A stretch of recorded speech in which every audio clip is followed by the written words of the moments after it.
आज हम स्टार्ट करेंगे चैप्टर नंबर 3 और चैप्टर नंबर 3 का नाम है linear equation in two variables. तो पिछली वाली क्लासों में भी हमको पढ़ाया जाता है लीनियर इक्वेशन को।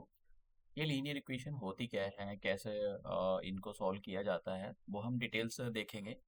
और सबसे पहले मैं आपको इसका जो भी 2024-25 का मार्क्स रिलीज हुए हैं कि किस चैप्टर के कितनी वेटेज है, वो मैं आपको यहाँ पर दिखा देता हूँ।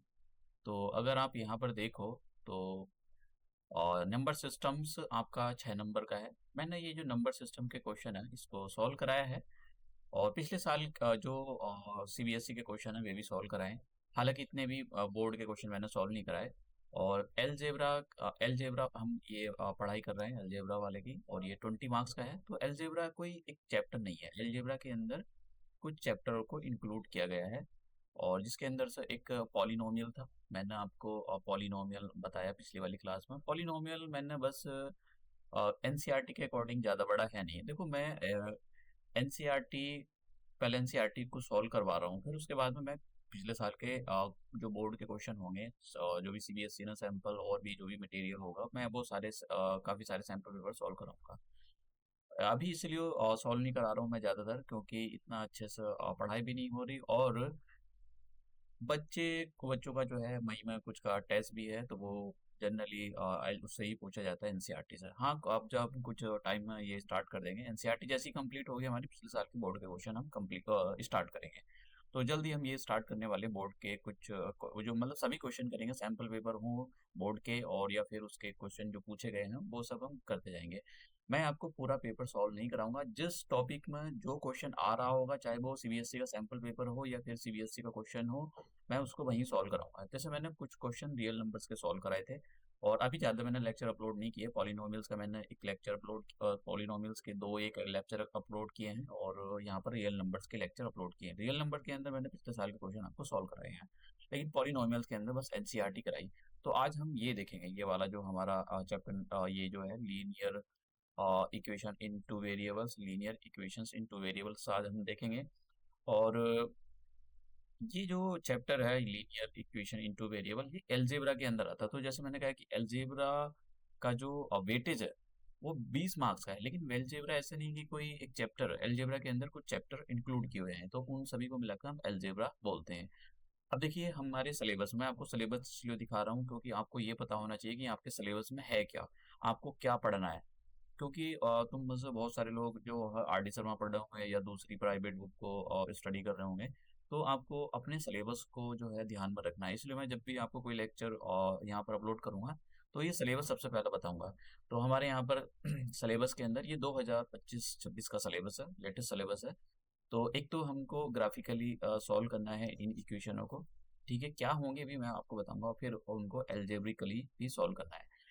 एल्जेब्रिकली सॉल्व करने के लिए तो हमारे पास दो मेथड है जो हमारे सिलेबस में, एक तो सब्स्टिट्यूशन मेथड और एलिमिनेशन मेथड। इन सारी चीज़ों को हम सीखते जाएंगे स्टेप बाय स्टेप, जैसे ही हमारे आगे आते जाएंगे। तो अब ये जो हमारे पास एल्जेब्रिक एक्सप्रेशन, अब अगर देखो ये देखो, इसमें से यहाँ पर अगर आप देख रहे हो ये कंपिटेंसीज, तो इस वाले कॉलम में देखो, वो ये दूसरे नंबर वाले कॉलम में देखो यहाँ पर, तो ये यहाँ से कॉम्पिटेंसी के बारे में क्या कह रहे हैं। तो मतलब किस टाइप के क्वेश्चन आएंगे।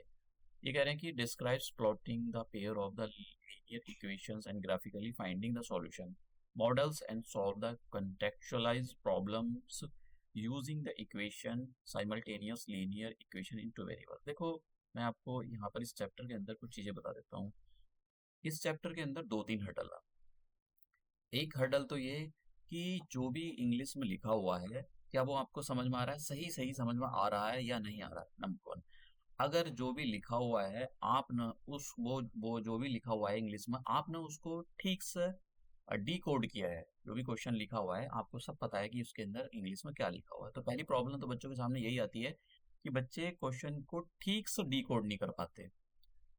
क्या लिखा हुआ है वो डी कोड नहीं कर पाते, जिसकी वजह से क्वेश्चन गलत हो जाता है। दूसरा आता है आपका मैथमेटिक्स, कि आपने जो भी डी कोड किया है फिर उसकी इक्वेशन फॉर्म कर ली।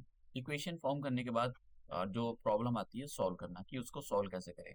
ठीक है, तो दो तीन हर्डल होती है। एक तो इसलिए यहाँ पर जब भी क्वेश्चन आता है तो सबसे पहला आपका काम होना चाहिए क्वेश्चन को डिकोड करें, पढ़कर क्या लिखा हुआ है। अगर आपने क्वेश्चन को गलत तरीके से मतलब उसको डिकोड कर लिया तो समझ लो आपका क्वेश्चन डेफिनेटली गलत होने वाला। तो पहली हर्डल होती है कि क्वेश्चन को ठीक से रीड किया जाए, इस हर्डल को खत्म करना है। उसके बाद में अपना जो भी आपको नॉलेज है उसको अप्लाई करना है, मतलब जो भी हम सीखेंगे यहाँ पर। तो अब हम ये पढ़ते हैं कि भाई ये है क्या जो हम पढ़ने वाले हैं। देखो आप ना उसके अंदर भी सिखाया जाता है, 9th क्लास के अंदर आपको सिखाया गया था कि इस टाइप से आपके पास एक ग्राफ बना हुआ होता है ऐसा, और आपको एक इक्वेशन दी होती थी कि भाई आपके पास एक इक्वेशन है ऐसा, x plus y equal to 10, इस टाइप की एक इक्वेशन होती थी। और आप इस टाइप के एक बॉक्स तैयार करते थे, और उस बैक बॉक्स के अंदर ये, तो यहाँ पर x की वैल्यू लिखते थे और y की वैल्यू लिखते थे, और यहाँ पर फिर कुछ वैल्यू रखते चले जाते थे, तो ये वैल्यू कुछ आती थी। और फिर आप इनको प्लॉटिंग करते थे कि भाई कुछ ऐसा ये ग्राफ आएगा। तो आप चाहे कैसा भी मतलब इसको ये पॉइंट कुछ भी ले लो, लेकिन हमेशा ये एक स्ट्रेट लाइन आता है, हमेशा। तो ये जो इक्वेशन लिखी हुई है, ये जो x प्लस वाई, ये एक स्ट्रेट लाइन का इक्वेशन है। और स्ट्रेट लाइन की इक्वेशन का जो एल्जेब्रिक फॉर्म होता है वो, इसको लिखा जाता है a x b y plus c equal to 0। तो ये एक स्ट्रेट लाइन का इक्वेशन है। अगर आप इस इक्वेशन को देखिए, इस इक्वेशन के अंदर आप डेटा डालो, एक्स की और वाई की वैल्यू डालते जाओ, और आप अपने कंप्यूटर में डालो जो भी, तो ये कंप्यूटर आपको एक स्ट्रेट लाइन बना कर देगा। वो स्ट्रेट लाइन ऐसी हो सकती है, ऐसी हो सकती है, ऐसी हो सकती है, परपेंड ऐसी हो सकती है, ऐसी हो सकती है, कैसी भी हो सकती है, लेकिन वो एक स्ट्रेट लाइन होगी। तो ये जो हम यहाँ पर मतलब पिछले सालों में हमने पढ़ा था, तो उसके अंदर linear equation in two variable था। लीनियर इक्वेशन एक इक्वेशन होगी और दो वेरिएबल होंगे। तो यहाँ पर ये जो होते हैं, ये एक्स और वाई, इनको हम वेरिएबल्स पढ़ते थे। ठीक है, ये हमारे पास होते हैं वेरिएबल्स। वेरिएबल्स क्यों पढ़ते हैं? क्योंकि इनकी जो वैल्यू होती है, कभी एक्स की वैल्यू 4 आ जाएगी, कभी 5 आ जाएगी, कभी 6, कभी 7, बदलती रहती अकॉर्डिंग टू द सिचुएशन। तो ये वैल्यू बदलती रहती है। और ये जो होते हैं, ये ए और बी और ये सी, इनको हम बोल देते हैं कि भाई ये जो है ये कांस्टेंट है। इनकी वैल्यू कुछ हो सकती है, ए की वैल्यू हो सकती है 2 3 4, बी की वैल्यू हो सकती है -3 2 3, कुछ भी हो सकता है, सी की वैल्यू कुछ हो सकती है। तो इनको हम बोलते थे कि ये जो है हमारे पास ये कांस्टेंट है ये। ठीक है, कॉफिशेंट भी बोला जाता है कि एक्स का यहाँ पर कॉफिशेंट कितना है, ए है, और वाई का कॉफिशेंट यहाँ पर बी है, सी क्या है, सी ए कांस्टेंट है। तो ये भी बोला जाता है इनको। तो ये कांस्टेंट टर्म हमने देखे थे, वेरिएबल्स देखे थे पिछले सालों में। अब हमको करना क्या है यहाँ पर, तो इस साल में हम जो पढ़ने वाले हैं, देखिए आपके यहाँ पर एक इक्वेशन नहीं दी जाएगी जो 10th क्लास में, उसमें दो इक्वेशन होती हैं, पेयर ऑफ द इक्वेशन होता है। जैसे मान लो एक इक्वेशन आपको पास होगी, मैं नेक्स्ट पेज लेता हूँ। तो आपके पास जो इक्वेशन होगी वो होगी, एक इक्वेशन दे रखी होगी a1x b1y plus c1 equal to 0। और दूसरी इक्वेशन आपको दे रखी होगी, आपको बनानी पड़ेगी a2x plus b2y plus c2 equal to 0। और जब ये दो, हम इसको क्या पढ़ेंगे, हम पढ़ेंगे linear equation in two variables. ठीक है, तो यहाँ पर क्या है, एक इक्वेशन नहीं है, दो है। तो क्या हो गया, पेयर। पेयर दो शब्दों, दो चीजों के लिए, pair of linear equations in two variables, इसका तो क्या हो जाएगा, पेयर ऑफ। चैप्टर का नाम ही आप समझ रहे हो, a pair of linear equations in two variables. तो ये चैप्टर का नाम है। मतलब आपको क्या है, एक साथ में दो इक्वेशन दी जाएंगी। जैसा आप देख रहे हो, एक्स और वाई, यहाँ पर एक दो वेरिएबल हो गए, और नीचे एक्स वाई दो वेरिएबल हो गए। तो यहाँ पर दो वेरिएबल होंगे, दो इक्वेशन होगी। देखो आपके पास अगर एक इक्वेशन है और दो वेरिएबल है, जो हमने पिछले साल पढ़ा था, पिछले साल इस टाइप का था वो, a x plus b y plus c equal to 0। तो इस इक्वेशन के इनफाइनाइट सॉल्यूशन होते हैं। एक इक्वेशन, अगर आपको अगर आपको एक्स और वाई के यूनिक सॉल्यूशन चाहिए, तो आपको दो इक्वेशन होनी चाहिए। आपके पास दो वेरिएबल है तो दो इक्वेशन होनी चाहिए। तो वो तो छोटी उसकी बात थी, पिछले सालों की बात थी, उसको तो हम यहाँ पर नहीं पढ़ेंगे, उसका कोई ज़रूरत भी नहीं है पढ़ने की। तो अब देखिए इसका नाम एक और चीज़ है, जैसे यहाँ पर मैंने लिखा pair of the linear equations in two variable. इसको ऐसा भी बोला जाता है सिस्टम ऑफ, मैं यहाँ पर लिख देता हूँ, जरूरी नहीं है, बस ऐसे कभी कानों में मतलब कि ऐसा नहीं कि आपसे कोई पूछा जाएगा कि भाई वो क्या करता है, क्वेश्चन में देता है system of the linear equation ऐसा शब्दों का यूज करता है। ठीक है, तो ऐसे जो सब जो शब्द होते हैं वो आपको थोड़े पता होने चाहिए। क्वेश्चन में आते हैं, आपको लिखना नहीं होता है। ऐसा भी बोला जाता है आ, ऐसा भी इसको लिखा जाता है a system of linear pair linear pair. तो आपको सिस्टम ऑफ दस यार, सिस्टम का मतलब हो गया कि आपके पास एक सिस्टम है। जैसा एक इक्वेशन ये हो गई, ठीक है, और एक इक्वेशन ये होगी, तो दोनों क्या है, दोनों इक्वेशन मिलकर एक सिस्टम बना रही है। ठीक है, ये अभी हम डिटेल से पढ़ने वाले हैं कि कैसे इस सिस्टम को सॉल्व किया जाता है। तो जब हम इस सिस्टम को सॉल्व करते हैं, इस सिस्टम को सॉल्व करने का मतलब हो गया कि हमारे पास जो इक्वेशन थी a1x b1 y plus c1 equal to 0 और a2x b2 y plus c2 equal to 0। तो जब हम इस सिस्टम को सॉल्व करते हैं तो दो तरीके हम सीखेंगे कि आप उसको एल्जेब्रिकली कैसे सॉल्व करें और ग्राफिकली कैसे सॉल्व करें। दोनों हमारे सिलेबस में है। ग्राफिकली कैसे सॉल्व करें ये आसान है, और एल्जेब्रिकली कैसे सॉल्व करें इसके लिए हमारे पास दो मेथड है सॉल्व करने के। एक तो सब्स्टिट्यूशन मेथड है और एक एलिमिनेशन मेथड है। तो वो हम कमिंग जो भी लेक्चर आते रहेंगे उसके अंदर हम देखते जाएंगे। तो हम यहाँ पर जो है इसको सॉल्व करेंगे। इस सिस्टम को जब सॉल्व करेंगे हम, तो इसको सिस्टम को हम दो टाइप से सॉल्व करेंगे। ठीक है, दो मेथड हैं इसको सॉल्व करने के। एक तो हम सॉल्व करेंगे ग्राफिकली, और दूसरा है इसको एलजेब्रिकली तरीके से हम सॉल्व करेंगे, एलजेब्रिकली। अब यहाँ पर हमारे पास दो मेथड है एल्जेब्रिकली सॉल्व करने के लिए। दो मेथड है। एक तो मेथड हमारा, एक्चुअली तीन मेथड हुआ करते थे। क्रॉस मल्टीप्लिकेशन मेथड था, वो काफ़ी इन बच्चों को साइंस लेनी होती है तो उनके लिए काफ़ी काम का मेथड है वो। तो हाँ, उसको इसके यहाँ पर छुड़वा दिया है। तो अब हमारे पास एक तो एलिमिनेशन मेथड है,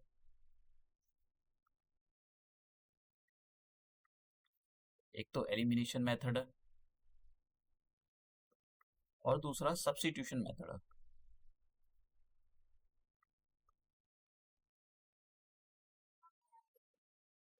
तो हमारे पास ये दो मेथड है जो हम एल्जेब्रिकली चीज़ों को सॉल्व करेंगे। तो आज का जो हमारा ये टॉपिक है वो ग्राफिकली कैसे चीज़ों को सॉल्व किया जाता है।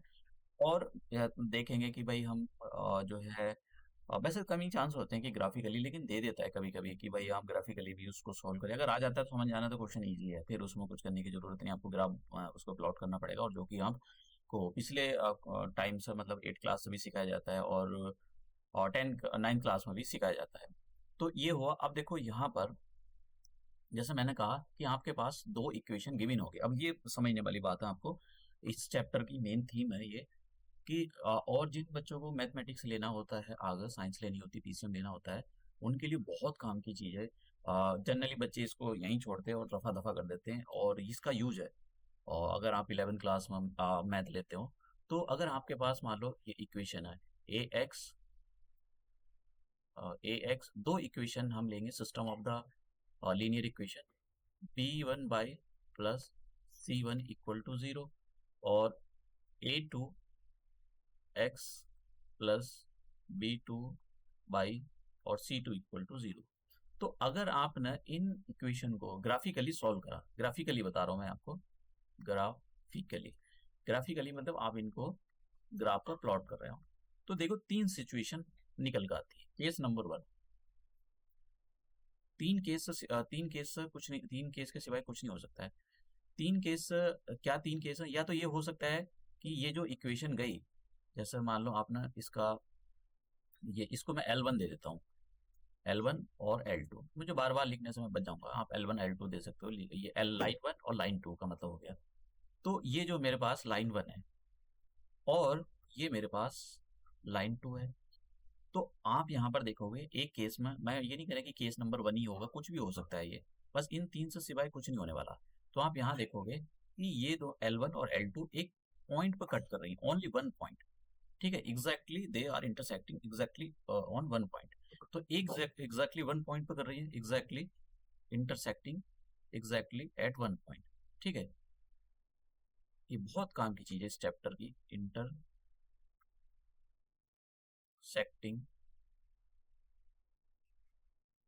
Exactly at one point.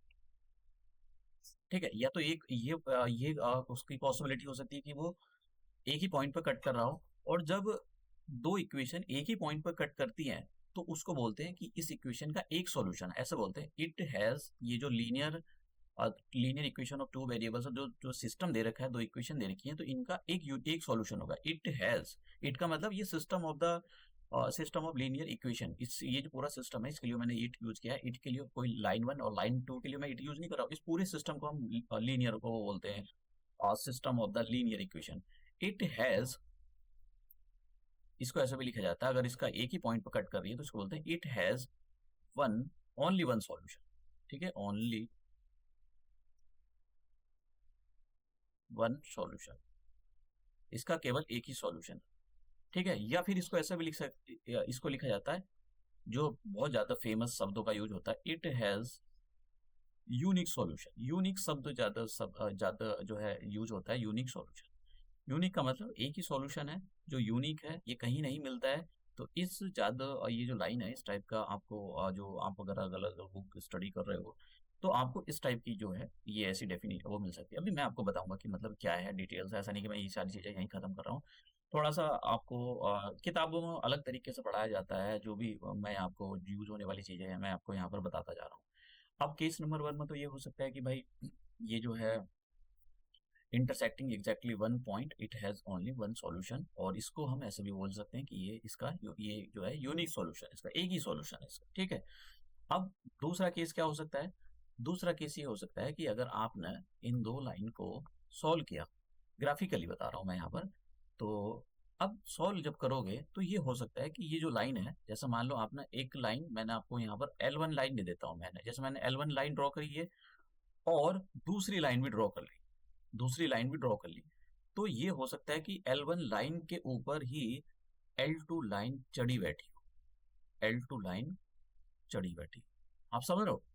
तो ये जो मैं यहाँ पर देखो मैं ये एरो वेरो के चक्कर में नहीं पड़ रहा हूँ, मैं आपको एक्चुअली समझाना चाहता हूँ। कभी आप सोच रहे हो कि मैं रे की तरह उसको या फिर एक लाइन की तरह रिप्रेजेंट करूँ, तो आप कर सकते हो, ऐसा कुछ नहीं है कि भाई ऐसा ये लो, ये हो गया। कुछ बच्चों को ऐसा लगे कि भाई ये एरो के साइन, देखो मैं वो सारी अब छोटी क्लासों की वाली बात खत्म कर रहा हूँ यहाँ पर, तो उसको आप इग्नोर करो। तो ये कर दिया, ये कर दिया, एक ही बात है।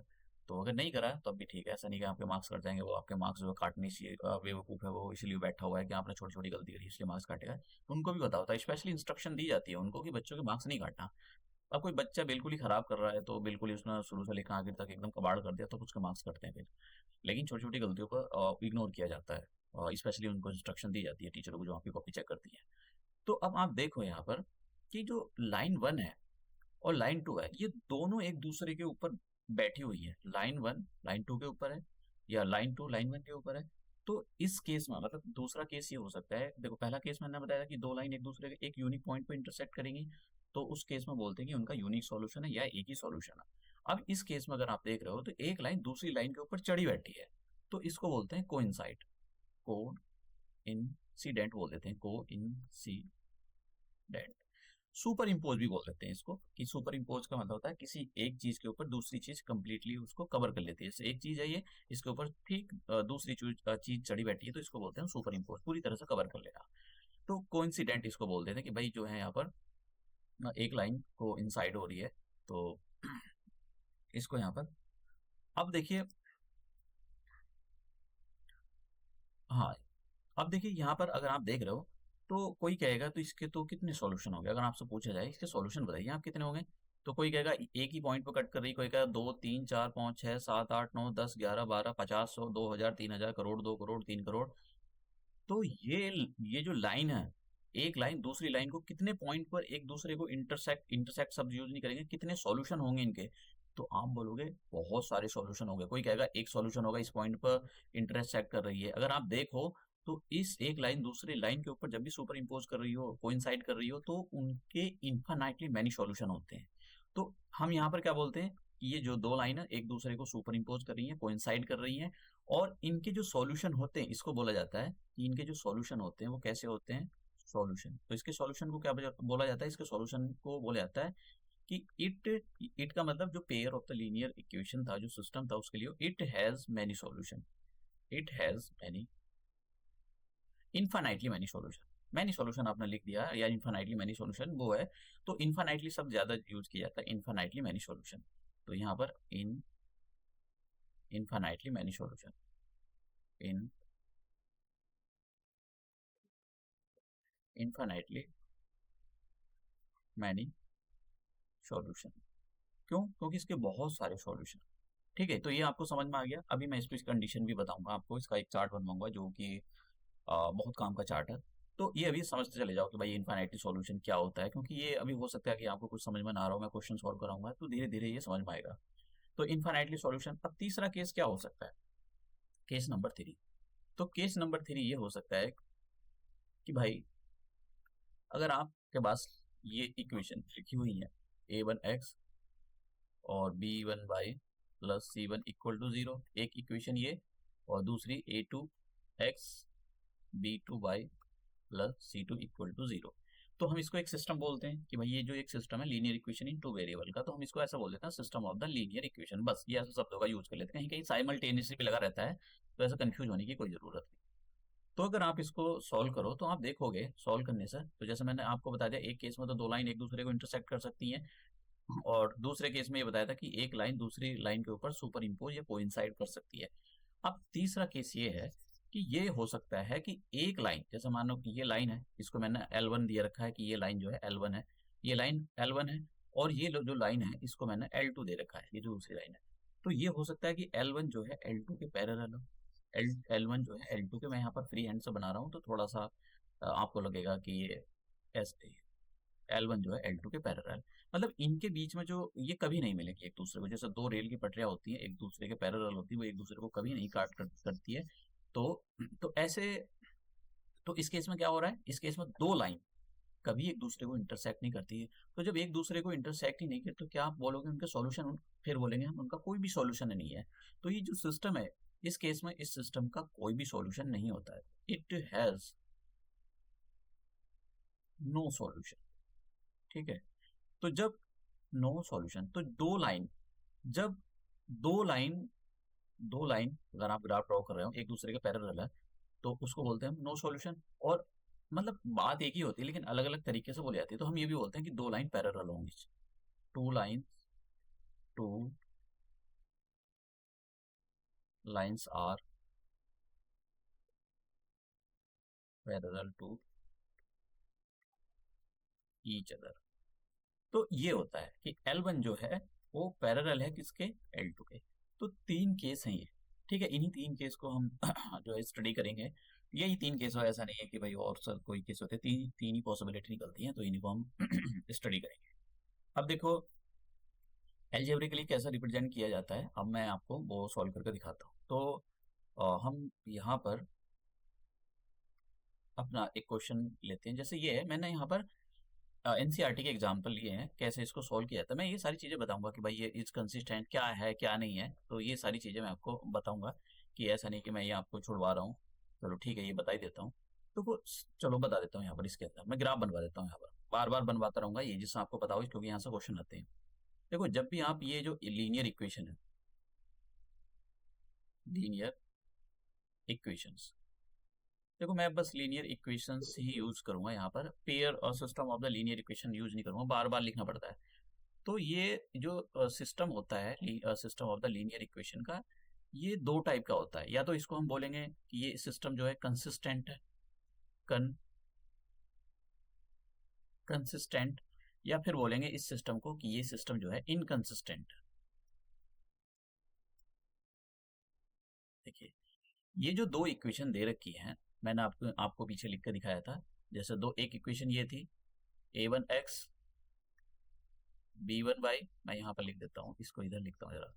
तो a1x b1y plus c1 equal to 0, और a2x b2y c2 equal to 0। तो ये क्या हो गया, पूरा सिस्टम हो गया। तो इस सिस्टम को हम, ये जो सिस्टम है, इस सिस्टम को अब कभी कभी बोलते हैं कि ये सिस्टम कंसिस्टेंट है, और कभी कभी बोलते हैं इस सिस्टम को इनकंसिस्टेंट है। तो फिर कंसिस्टेंट कब बोलेंगे? देखो कंसिस्टेंट इसको जब बोला जाता है जब इस सिस्टम की at least this system has at least one solution. This system, ये एक सिस्टम है, ठीक है, ये आ सिस्टम है, ये एक सिस्टम है, दो लीनियर इक्वेशन को मिलाने से एक सिस्टम बनता है। Linear equation, system of the linear equation in two variables, पूरा नाम ये है।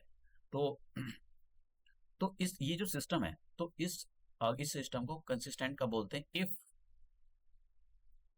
This system it has at least one solution, at least one solution. अगर इस सिस्टम का कम से कम एक सॉल्यूशन है तो हम कुछ को बोलते हैं कि ये जो सिस्टम है वो कंसिस्टेंट है। अगर मान लो इसका एक भी सॉल्यूशन नहीं है, इफ इफ का मतलब इफ इट इट शब्द का समझ रहे हो ना, मतलब इट का मतलब कोई एक इक्वेशन के लिए यूज नहीं कर रहा हूं मैं यहाँ पर। ये जो पूरा सिस्टम है, दो लीनियर इक्वेशन को मिलाने से जो सिस्टम बनना है उसके लिए मैं इट का यूज कर रहा हूँ। It has no solution. अगर एक system linear equation of the linear equation in two variable का जो एक पूरा सिस्टम है, अगर उसका कम से कम एक सॉल्यूशन है तो हम बोलते हैं कि भैया वो जो सिस्टम होगा वो कंसिस्टेंट होगा।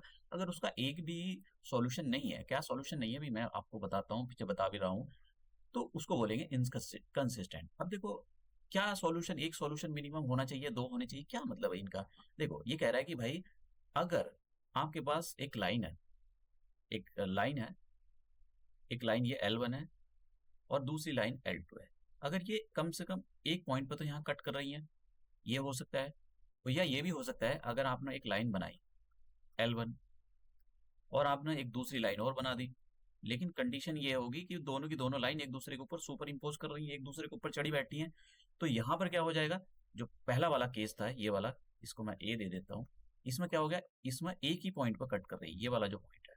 ठीक है, तो एक ही, कम से कम एक सॉल्यूशन था, और यहाँ पर कितने सॉल्यूशन है, बी वाले पॉइंट पर, बी वाले केस में बहुत सारे solution, many solution.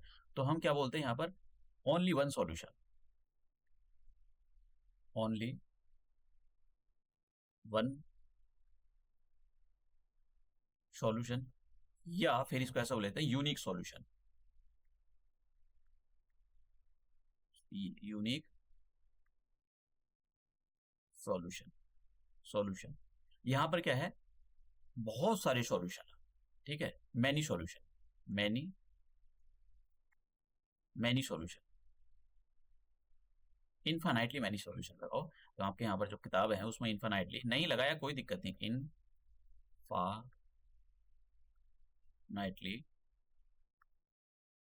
Many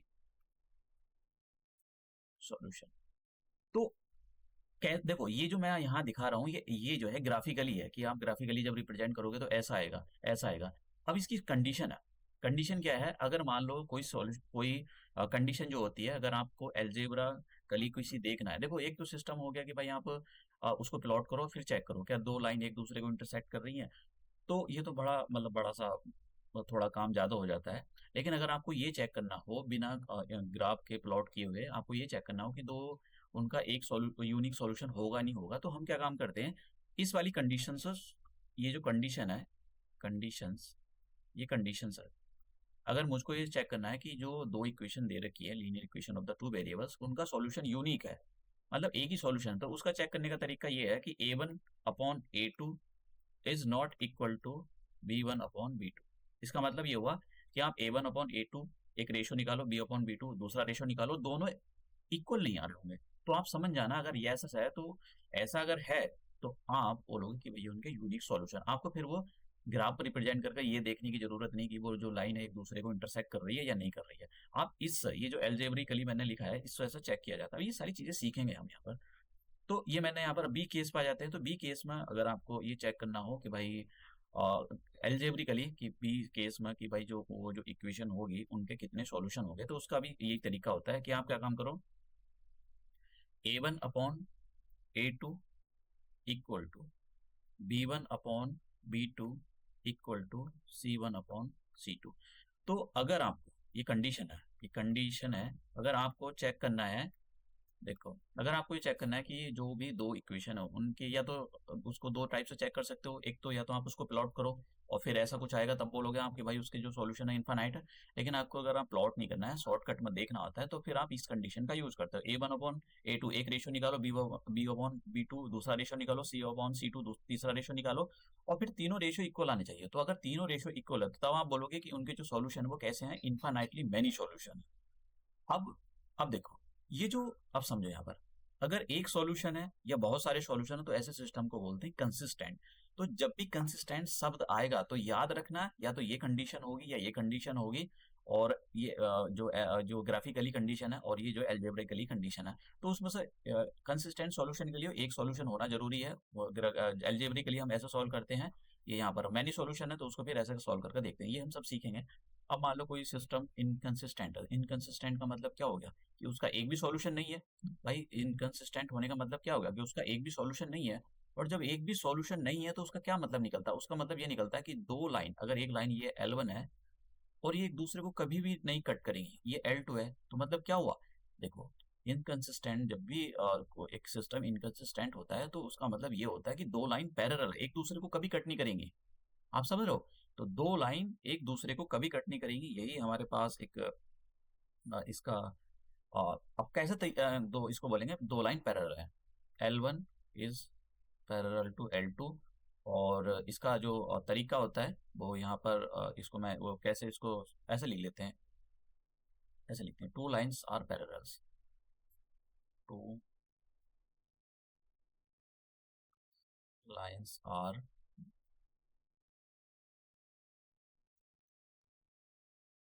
parallel to each other. दो लाइन एक दूसरे के पैरेलल है। अब इसकी कंडीशन क्या है, अगर आपको एल्जेब्रिकली इसकी कंडीशन देखनी हो तो इसकी कंडीशन ये होती है एल्जेब्रिकली, कि A1/A2 equal to B1/B2 is not equal to C1/C2। ये कंडीशन है। तो आपको इन कंडीशन के बारे में पता होना चाहिए कि ये जो कंडीशन है आपसे, मतलब ये अच्छे से याद होनी चाहिए। आप बोलो कि इसमें लेफ्ट राइट नहीं कर सकते, छोड़ को जो चला गया, इसमें से क्वेश्चन आते हैं। तो आपको ये कंडीशन अच्छे से पता होनी चाहिए, तभी आप इन जितना भी ये हमारे पास लीनियर इक्वेशन है तभी आप सॉल्व कर पाओगे, क्योंकि इन पर जो है क्वेश्चन पूछे जाते हैं। तो अब हम क्या काम करेंगे, ये सारी की सारी जितनी भी कंडीशन थी हमने पढ़ ली। अब हम linear equation of two variables के कुछ क्वेश्चन सॉल्व करेंगे और फिर देखेंगे कि कैसे इनको जो है सॉल्व करते हैं ग्राफिकली। और भी तो ये पूरा चार्ट बहुत है इस चैप्टर का, मतलब एक टाइप का निचोड़ है ये पूरा। इससे मतलब कुछ ऐसा है नहीं है, बस वही है, जिसका मैथमेटिक्स कमजोर होता है तो उसके लिए एक चींटी भी हाथी का पहाड़ लगती है। तो लेकिन जिनका मैथमेटिक्स अच्छा है, एकदम फर्राटे वाला है, तो फिर उनके लिए ये सारी चीजें 80% 90% तो यूं ही बन जाते हैं, इनका अच्छा सिस्टम होता है पढ़ने का। अब देखो इसको कैसे, ये यहाँ पर एक इक्वेशन है, ठीक है, यहाँ पर एक इक्वेशन लिखी हुई है। अब यहाँ पर लिखा है चेक ग्राफिकली। आपको कुछ कीवर्ड क्वेश्चन के अंदर देखने हैं। चेक ग्राफिकली, आपको ये चेक करना है कि ग्राफिकली रिप्रेजेंटेशन करनी है या नहीं करनी है। Whether the pair of the linear, जो पेयर ऑफ द इक्वेशन है, देखो इसमें pair of the equation use किया है, वो भी बहुत लंबा चौड़ा शब्द यूज नहीं किया। System of the pair of the linear equation into variable, ऐसा सिस्टम यूज नहीं किया है। उनको भी पता है भाई इतना बड़ा लिखेंगे तो वो इतना तो लाइन घेर लेगा, तो फिर क्या मतलब है इन सारी चीजों का। पेयर ऑफ द इक्वेशन लिखो, बस आगे बढ़ो। तो मेरे पास दो इक्वेशन दे रखी है, तो मैं बोलूंगा भैया ये पूरा सिस्टम है। समझ रहे हो कैसा सिस्टम है, system of the linear equation in the two variables, एक सिस्टम दे रखा है।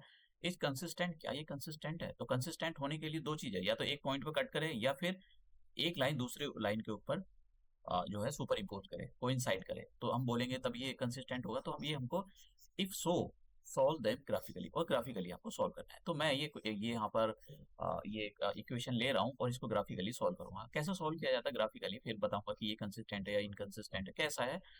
ये हम देखते हैं। कंसिस्टेंट होगा तो उसके सॉल्यूशन होंगे कितने, एक सॉल्यूशन हो सकता है यानी बहुत सारे सॉल्यूशन होते हैं।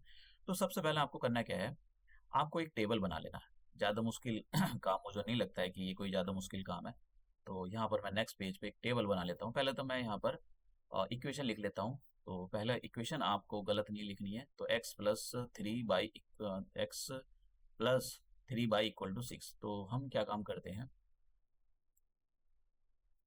x x+3y इक्वल टू 6, ये हमारे पास इक्वेशन हो गई। ठीक है, तो इसका एक बॉक्स बना लेते हैं।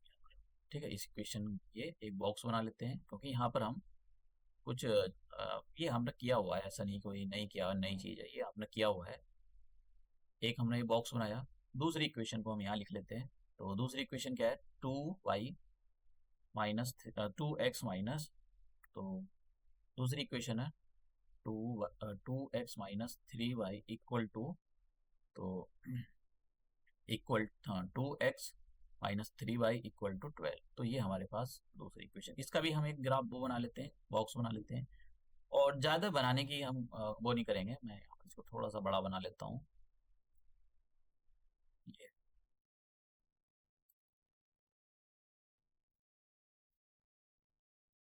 यहाँ आप x दे दो, और यहाँ y, यहाँ भी x दे दो, y। तो सबसे पहले हम क्या करते हैं, इसको सॉल्व करते हैं, ये जो इक्वेशन है, x plus 3y equal to 0, वो सॉरी इक्वल टू 6। तो सबसे पहले आप x की वैल्यू इसमें 0 रखो। तो आप क्या कम कर रहे हो, x की वैल्यू यहाँ पर 0 रख रहे हो, तो x की वैल्यू 0 रख दो। अब देखो सॉल्व करके y की वैल्यू कितनी आएगी, तो ये हो गया 0 प्लस 3y इक्वल टू 6। 3 की टेबल से कैंसिल करोगे तो कितना आ जाएगा, 3 2 जा, तो y की वैल्यू कितनी आ गई, 2 आ गई। ठीक है, उसके बाद में हम क्या काम करेंगे, अब ये जो इक्वेशन, ये हमने इतना सॉल्व करके वैल्यू निकालनी यहाँ पर y की, और आप अपनी साइड से जो भी x की वैल्यू रखोगे, इजी वाली रखना है, ऐसा नहीं कि बहुत मुश्किल सी बड़ी सी रखो। ऐसी वैल्यू रखो जिससे आपका मतलब क्वेश्चन सॉल्व हो जाए। ऐसा नहीं कि वो आपकी वैल्यू आपने 1000 रख दी तो फिर वो आपका मतलब 1000 पर आपको कोई 2 नंबर दे देगा, नहीं ऐसा नहीं है। मार्क्स उसको इतने ही मिलेंगे, तो आपको फालतू काम करने की जरूरत नहीं है। देखो टाइम कम होता है, 3 घंटे बच्चों को कम टाइम लगता है। उसका एक रीजन ये है कि बच्चे पहली बार बोर्ड में बैठे रहते हैं, उनको घबराहट होती है, पेपर बाहर से बन का आता है, अब पता नहीं कैसा पेपर आता है, तो और उनका जो है पहली बार बोर्ड में बैठते हैं तो हाथ अच्छे से काम नहीं करता, कैसे लिखना होता है वो तरीका भी नहीं पता होता है। तो ये सारी चीजें होती हैं, इसलिए वो 3 घंटे कम पढ़ते हैं। वो मैडम कहती है कि आपको जो स्कूल में पढ़ाती है, सर पढ़ाते हैं कि छोटी छोटी चीज लिखो, छोटी छोटी चीज नहीं लिखी जाती है। आपको बहुत सारी चीजों में शॉर्टकट मारना पड़ता है। ठीक है, टीचर को भी बेवकूफ बनाना पड़ता है, उसका तो काम है बोलने का, उसको लगता है कि मेरी स्पीड और बच्चे की स्पीड बराबर है, ऐसा नहीं होता है। बच्चा 10th क्लास में आया है तो उसका दिमाग इतना भी नहीं चलता है। तो हम क्या काम करते हैं यहाँ पर,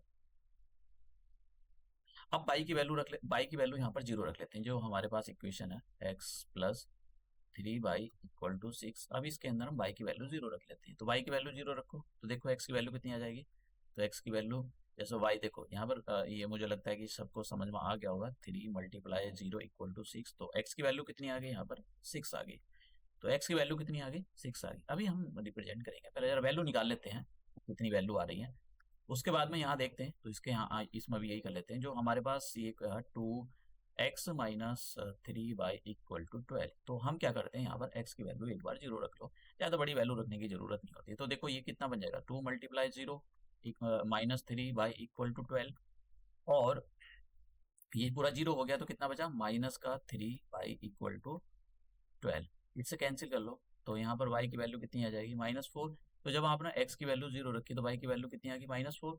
अब आप ये मैंने एक यहाँ पर वैल्यू निकाल ली। अब मैं क्या करता हूँ, यहाँ पर ये जो इक्वेशन मेरे पास थी, 2x minus 3y equal to 12, अब यहाँ पर y की वैल्यू हम 0 रख लो। ठीक है, अपनी मर्जी से रख सकते हो 1 2, लेकिन हमेशा कोशिश करनी चाहिए छोटी छोटी वैल्यू रखो जिससे आपका आंसर जल्दी निकल जाए और आसानी के साथ। तो y की वैल्यू जैसे आप यहाँ पर 0 रखोगे तो ये y वाला टर्म तो पूरा का पूरा ये तो 0 हो गया, तो क्या क्या बचा, 2x इक्वल टू 12, 2 की टेबल से कट कर दो, तो x की वैल्यू कितनी आ गई यहाँ पर 6। तो x की वैल्यू 6 है जब y की वैल्यू आपने 0 रखी। अब मैं इनको प्लॉट करने के लिए जा रहा हूँ, तो इनको मैं प्लॉट कैसे करूँगा, पहले मैं इसको एक पेपर पर लिख लेता हूँ क्योंकि पॉइंट मुझको पता होना चाहिए। ये ग्राफ आगे है, तो यहाँ पर एक मेरे पास पॉइंट है, यहाँ पर पहला पॉइंट है, सेकंड,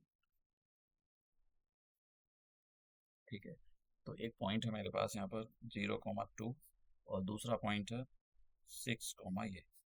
ठीक है, एक इक्वेशन का हो जाएगा। तो ये जो x plus 3y equal to 6, इसको मैं जरा, और दूसरा है मेरे पास 4, -0 और 6, 0। तो ये किस इक्वेशन का है, 2x-3y इक्वल टू 12। अब मैं इसको, आप ध्यान में रखना, इसको आगे रिप्रेजेंट करने के लिए जा रहा हूँ। तो ये हमारे पास ग्राफ है, कैसे इसको रिप्रेजेंट करेंगे ये देख लेते हैं। ठीक है, तो अब देखिए हम क्या काम करेंगे, ये सब हमारे पास ग्राफ है। सो कोऑर्डिनेट हमने लिख लिए यहाँ पर। एक्स 0,2 को रिप्रेजेंट करेंगे, 6,0 को रिप्रेजेंट करेंगे, ये एक इक्वेशन फिर हम ड्रॉ करेंगे। तो सबसे पहले हम इसको जो है ड्रॉ करने के लिए जा रहे हैं। तो अब देखिए कहाँ पर हमारे पास ये बैठेगा। तो सबसे पहले मैं यहाँ पर 0,2 को, देखो आपको ये पता होना चाहिए ये जो एक्स एक्सेस है और ये वाई एक्सेस है। तो एक्स एक्सेस पर और जो वाई का कोऑर्डिनेट होता है वो जीरो होता है, मतलब वाई की वैल्यू इस पर जीरो होती है। और ये जो आप देख रहे हो ये वाई एक्सेस है, और वाई एक्सेस पर जो है एक्स का कोऑर्डिनेट जीरो होता है। तो पहला पॉइंट हमारे पास मैं यहाँ पर लिख देता हूँ, और 0,2 है। तो 0,2 का मतलब हो गया एक्स का पॉइंट यहाँ पर। अब सीधा ऑर्डिनेट तो आपने पढ़े ही होंगे, वैसे इसकी जरूरत नहीं है। तो यहाँ पर एक्स का कोऑर्डिनेट कितना है, जीरो। तो कहीं इस लाइन पर आएगा, तो इस लाइन पर आएगा, कहाँ पर आएगा, तो इस लाइन पर जहाँ भी आएगा बाई पॉजिटिव है यानी ऊपर आएगा। तो मैं क्या करता हूँ यहाँ पर, ये हो जाएगा 1 और ये हो जाएगा 2। तो यहाँ पर कहीं, इसको मैं ठीक से डिजाइन कर देता हूँ ये, हाँ ठीक है। तो ये 1 और 2 यहाँ पर कहीं ये आएगी, ये जो देख रहे हो। तो ये मैं यहाँ पर लिख देता हूँ, ये जो पॉइंट आया वो इधर लिख देता हूँ। 0,2 का रिप्रेजेंटेशन मैंने कर दिया, ठीक है, ये आया। उसके बाद में दूसरा जो पॉइंट है मेरे पास 6,0। तो 6,0 देखो यहाँ पर एक्स की वैल्यू कितनी है, 6 है, और वाई की वैल्यू 0। तो वाई की वैल्यू 0 है, और तो इसका मतलब ये होगा ये एक्स एक्सेस पर इसको रिप्रेजेंट किया जाएगा, और किस डायरेक्शन में, पॉजिटिव। तो 1 2 3 4 5 6 यहाँ कहीं आ जाएगा। काउंटिंग गलत नहीं होनी चाहिए क्योंकि ठीक से होना चाहिए, 1 2 3 4 5 6 यहाँ पर ये। तो यहाँ पर कितना आ गया, 6,0। अब हम क्या काम करेंगे, इन मिलाती हुई एक लाइन ड्रॉ करेंगे।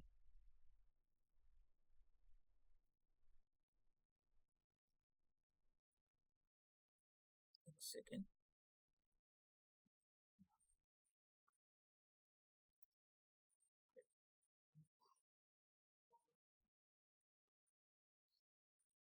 तो इससे मिलाती हुई हम एक,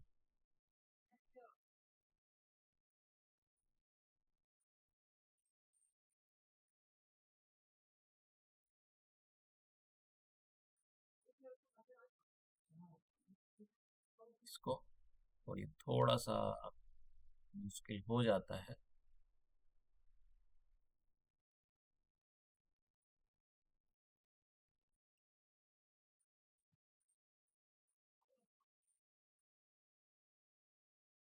आप बिल्कुल अपने जो ग्राफ है उस पर करोगे तो यहाँ पर थोड़ा सा मेरे लिए मुश्किल हो जाता है। तो अब मैं लाइन ड्रॉ करने के लिए जा रहा हूँ। मैं यहाँ पर एक बड़ी सी लाइन ड्रॉ करूँगा, कोशिश करना कि आप भी बड़ी सी लाइन ड्रॉ करो, क्योंकि वो जो लाइन है उसकी ज़रूरत होती है। तो मैंने इनको मिलाती हुई एक लाइन मैंने यहाँ पर ड्रॉ कर दी, ठीक है। अब इसको आप हटा लो, एक साइड रख लो। अब देखिए अब मैं क्या करूँगा, जो दूसरे कोऑर्डिनेट थे हमारे पास, ये वाले, एक तो पहला हमारे पास 0,-4 और 6,0, इसको रिप्रेजेंट करने के लिए जा रहा हूँ। तो कौन कौन से, इनको हटा देता हूँ मैं अब जाए इन वाले कोऑर्डिनेट को। ये जो ये देखिए, फिर से मैं यहाँ पर लिख देता हूँ, ये जो मैंने यहाँ पर अ, इसको मैं, ये जो मैंने इक्वेशन लिखी है यहाँ पर, एक सेकेंड, ये जो इक्वेशन है ये किसकी है, ये जो लाइन मैंने बनाई है, x+3y = 6, ये इसकी लाइन है। अब हम जो दूसरी लाइन बनाने के लिए जा रहे हैं उसके जो कोऑर्डिनेट है 0,-4, एक कोऑर्डिनेट ये है, और 6,0 दूसरा कोऑर्डिनेट ये है। तो मैं यहाँ पर इसको रिप्रेजेंटेशन करता हूँ इसकी। तो देखो 0,-4, तो 0,-4 कहाँ पर आएगा, यानी यहाँ पर x का कोऑर्डिनेट तो 0 हो गया, y का कोऑर्डिनेट माइनस में है, तो कहाँ पर आएगा, तो y का कोऑर्डिनेट कहाँ पर आएगा, 1 2 3 4 माइनस की डायरेक्शन में आएगा यहाँ पर ये। तो हम क्या करते हैं, यहाँ पर लिख देते हैं 0,-4 और 6,0। तो 6,0 यहाँ पर है ये, ठीक है। ये जो पॉइंट आप देख रहे हो, ये वाला जो पॉइंट है ये 6,0 तो यहाँ पर है। तो इसका मतलब मैं इस मिलाती हुई एक लाइन ड्रॉ कर दूंगा। तो अब देखिए मैं यहाँ पर एक लाइन ड्रॉ करने के लिए जा रहा हूँ। तो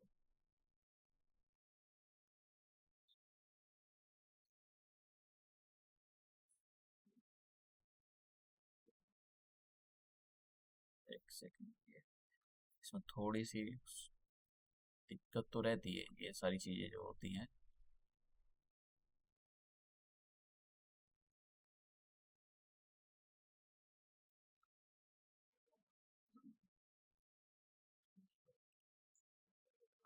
ठीक है।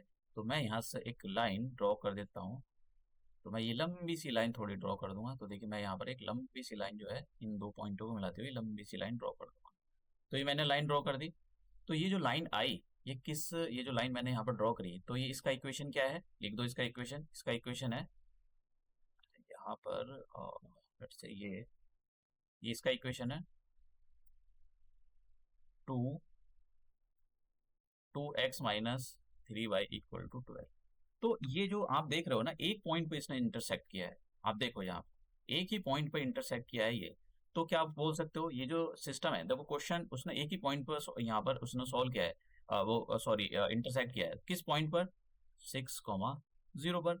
तो एक ही पॉइंट पर जब ये एक दूसरे को इंटरसेक्ट करती है तो हम क्या बोलते हैं, देखो क्वेश्चन के अंदर देखो, क्वेश्चन के अंदर क्या पूछा था, क्वेश्चन के अंदर पूछा था ये क्या कंसिस्टेंट है, ये सिस्टम जो है क्या ये कंसिस्टेंट है, तो आंसर क्या निकलेगा, यस इट इज कंसिस्टेंट। और ग्राफिकली हमने सॉल्व करके बता भी दिया कि ये कैसा है और इसको सॉल्यूशन लिख दो। तो दिस सिस्टम, दिस लिख दो, दिस सिस्टम इज कंसिस्टेंट। और ये क्या है, it has unique solution, it has unique solution.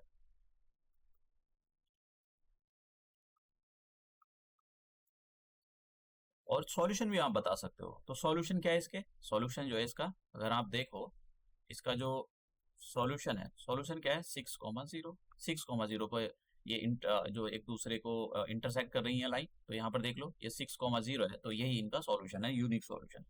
तो आपने देखा कि मतलब इसको मतलब थोड़ा सा टाइम लग सकता है यहाँ पर, क्योंकि मैं ये सॉफ्टवेयर का यूज कर रहा हूँ, तो थोड़ा सा इधर उधर पेन को स्केल को जमाने में थोड़ा टाइम लग जाता है। आप जब भी करोगे अपनी जो वो होगी तो उसके अंदर आपको आसानी से बना पाओगे।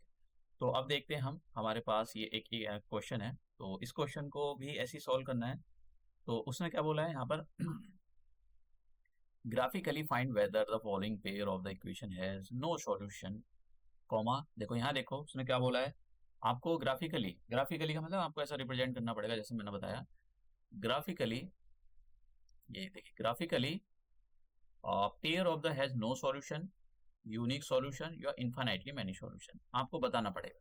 इसका क्या कोई सॉल्यूशन नहीं है, ठीक है, कोई सॉल्यूशन नहीं, क्या दो लाइन पैरेलल है, ठीक है, या फिर ग्राफिकली बताना है आपको, एल्जेब्रिकली नहीं बताना, या यूनिक सॉल्यूशन है, या किसी एक दो दो लाइन जो है एक दूसरे को एक ही पॉइंट पे कट करी, या इनफाइनाइटली मैनी सॉल्यूशन, या इनके सॉल्यूशन जो है बहुत है, इनफाइनाइटली मैनी सॉल्यूशन मतलब एक लाइन दूसरी लाइन के ऊपर चढ़ी बैठी है। तो सबसे पहले मैं इस इक्वेशन को, ये जो दूसरी वाली इक्वेशन है, इसको जरा ठीक करके लिख देता हूँ, तो फिर चेक करते हैं कि भाई ये इनफाइनाइटली सॉल्यूशन है या मैनी सॉल्यूशन है, आपको ग्राफिकली इसको रिप्रेजेंट करना है। तो आप क्या काम करोगे, 3x - का 24/5 बाई प्लस का 3/5 = 0। अब यहाँ पर एलसीएम ले लो, तो एलसीएम कितना आ जाएगा 5, तो ये हो जाएगा 15x माइनस का 24/+3 = 0।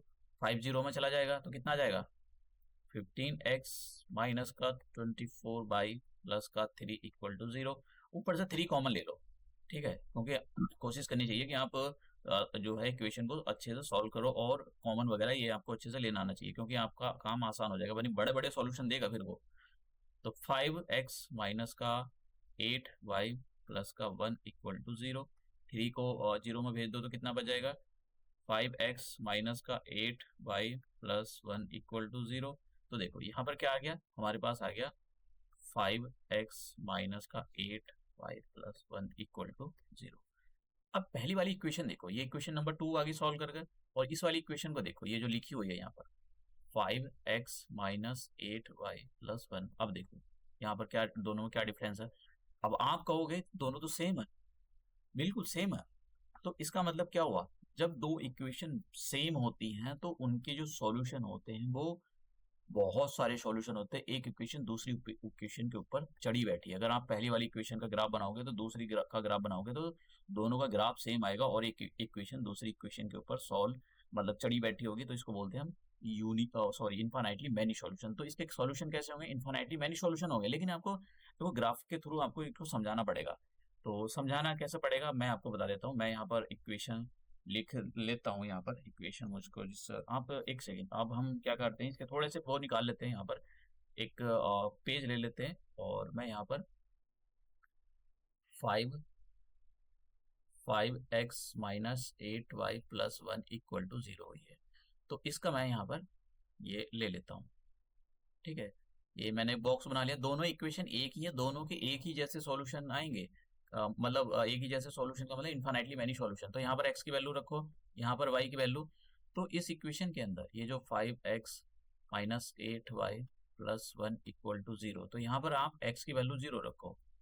तो x की वैल्यू जब 0 रखोगे तो ये वाला तो सिस्टम पूरा 0 हो गया, तो कितना बचा, -8y+1 तो कितना आ जाएगा, -8y=-1, और y की वैल्यू यहाँ, y की वैल्यू कितनी आ जाएगी, -1/-8, तो कितना आ गया, 1/8।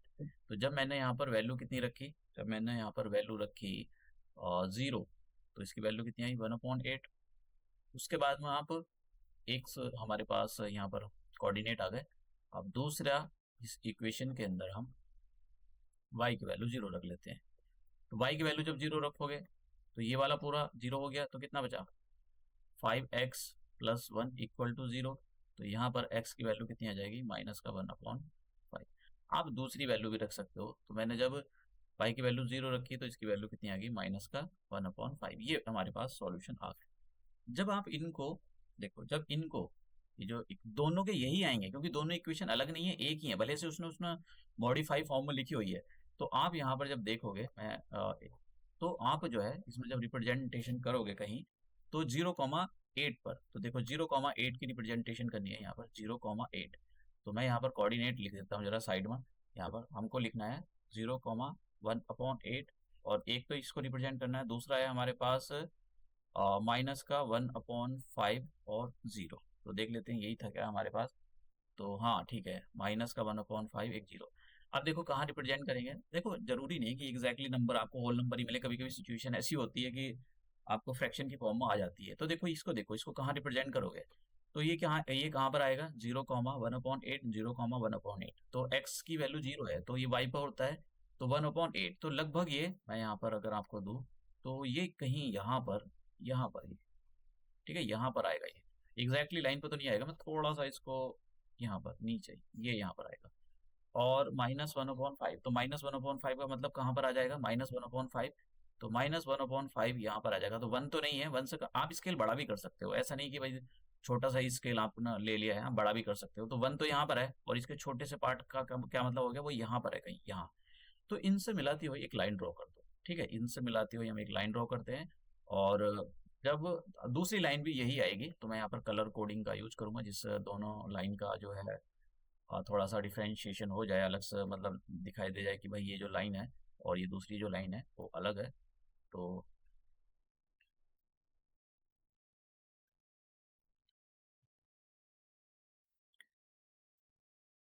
ठीक है, अब मैं एक लाइन यहाँ से ड्रॉ कर रहा हूँ। तो मैं एक लाइन, मैं यहाँ पर एक लाइन मैंने जो बड़ी सी ड्रॉ कर दी है, देखिए ये।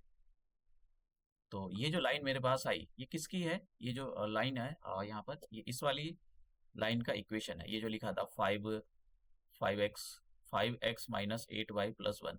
तो यहाँ पर ये जो मैं इसको लिख देता हूँ, ये दोनों एक ही है। कभी आप सोच रहे हो ये जो इक्वेशन यहाँ पर आया, मैं इसको फिर से लिख देता हूँ यहाँ पर, 5x-8y+1 ये इसका लाइन जो ये इक्वेशन है, ये इसका है। अब जो दूसरी है, दूसरी भी यही है। तो उससे क्या पता लगता है, जो दूसरी लाइन है ना, दूसरी लाइन भी इसके ऊपर ही आएगी बिल्कुल, क्योंकि दोनों सेम ही है ना, तो सुपर इम्पोज कर रही है ये। तो देखो आप वहां पर मतलब आप तो अब कलर कोडिंग का भी यूज कर सकते हो। तो आप थोड़ा सा मतलब ये जो है ये एक ही वो है, ऐसा नहीं है कि भाई इसको मैं यहाँ पर लिख के कर देता हूँ, वरना तो ये कभी गड़बड़ हो जाए। ठीक है, तो मैं यहाँ पर थोड़ा सा एक लाइन ड्रॉ कर देता हूँ। आप कर भी एग्जाम में आपने, आपको तो पूरे मार्क्स मिल जाएंगे, आपने एक ही ड्रॉ कर दी, ठीक है, तो आपको पूरे मिल जाएंगे। कलर कोडिंग का यूज कर लेना, दिखा देना कि भाई देखो मैंने ये जो है इसको लाइन, सॉरी तो कबाड़ हो गया है, बड़ी मुश्किल से बनाया था। ठीक है, आपको नहीं करना फ्री हैंड से, आपको स्केल का यूज करना है। तो ये जो दूसरी रेड कलर की लाइन है वो भी कैसी है, 5x-8y+1 = 0। तो आप देख सकते हो दोनों लाइन एक दूसरे के ऊपर चढ़ी बैठी है, तो क्या बोलेंगे भाई कैसे सॉल्यूशन होंगे? इन्फानाइटली मैनी सॉल्यूशन होंगे। आप समझ रहे हो, इन्फानाइटली मैनी सॉल्यूशन होंगे। और कैसा होगा सिस्टम, कंसिस्टेंट होगा या इनकंसिस्टेंट होगा? आप बता सकते हो कि जो सिस्टम है, ये जो पूरा सिस्टम है, जो लीनियर इक्वेशन ऑफ दो दो वेरिएबल का सिस्टम है, ये कैसा है? कंसिस्टेंट सिस्टम है। Consistent system. सॉल्यूशन कैसे होंगे? सॉल्यूशन होंगे मैनी सॉल्यूशन होंगे, क्योंकि जब भी इन्फानाइटली मैनी सॉल्यूशन लगा तो infinitely many solution.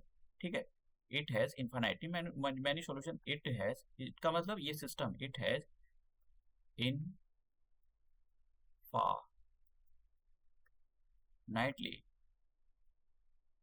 Many solution. ठीक है, तो it has infinitely many solution. तो ये मैंने आपको दिखाया कैसे लिखा जाता है। अब पूछा नहीं है कि कंसिस्टेंट है या नहीं है, पूछ सकता है, बहुत सारी चीजें पूछता है। तो ग्राफिकली कैसे रिप्रेजेंट किया जाता है, ये मैंने आपको यहाँ पर बताया कि भाई ग्राफिकली हम कैसे इसको चीज़ों को सॉल्व करते हैं और उसकी रिप्रेजेंटेशन कैसे करते हैं। तो फिर से मैं आपको एक बार सिलेबस की ओर दिखा देता हूँ। और इसमें बहुत सारे मुझको मतलब मैं सोच रहा था आज ये कंप्लीट करा दूँ, लेकिन काफ़ी सारे क्वेश्चन बच गए, एक्सरसाइज भी करानी थी। लेकिन जैसे ग्राफ में थोड़ा मुझको टाइम लग सकता है, आपको टाइम नहीं लगेगा, क्योंकि मैं यहाँ पर इस सॉफ्टवेयर का यूज़ करता हूँ। तो इसमें थोड़ी दिक्कत, मतलब आपको पता है ना, पेन वैन इधर उधर करने में थोड़ी दिक्कत आ जाती है मुझको। तो जो काम जो 2-3 सेकंड में होने वाला है उसके लिए मुझको मतलब 10 सेकंड लग जाती है कभी कभी करने में। तो मैंने आपको ग्राफिकली बताया कि कैसे ये ग्राफिकली सॉल्व किया जाता है।